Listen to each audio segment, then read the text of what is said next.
देर से ही सही, लेकिन कांग्रेस ने अपनी 3 सीटों के लिए जो गठबंधन की सीटें हैं उनका नाम ऐलान कर दिया है और चांदनी चौक की सीट से वरिष्ठ और कद्दावर नेता कांग्रेस के जेपी अग्रवाल जी का नाम आ गया है। वो मेरे साथ मौजूद है बातचीत करने के लिए। सबसे पहले आपको बहुत बहुत बधाई। थैंक यू, बहुत धन्यवाद। आपकी मुस्कुराहट तो बता रही है, बहुत कुछ कह रही है कि बड़े बड़ों को आपने रेस में पीछे छोड़ दिया और आपको ही टिकट मिला। नहीं, ऐसा नहीं है। देखिए, सब बराबर के होते हैं, लेकिन पार्टी किसी एक को मौका देती है।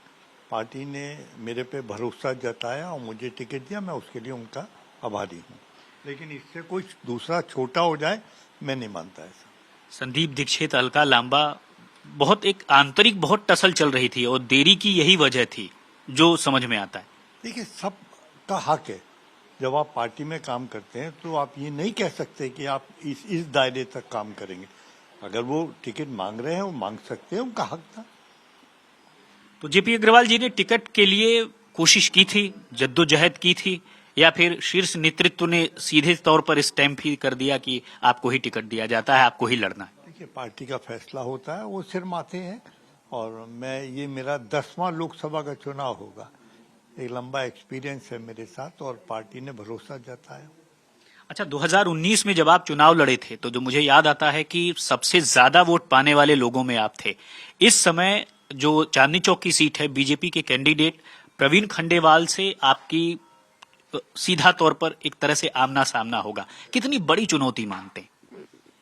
बात यह है, ये देखा जाता है कौन क्या काम कर रहा है। अगर जब आप इस चुनाव में उतरते हैं लोकसभा के, तो क्या आपकी आवाज इतनी बुलंद है कि जो सरकार के कानों तक पहुंच गई? बहुत सारे ऐसे मसले आए हैं जिसपे बीजेपी नाकामयाब रही है और उनको वोट मांगना बड़ा भारी पड़ेगा इस बार, जिसमें महंगाई भी एक है, बेरोजगारी भी है, व्यापारियों के बहुत सारे मुद्दे हैं। वही बात दूसरी तरफ हमारे लिए है। मेरा अपना एक लंबा कैरियर है।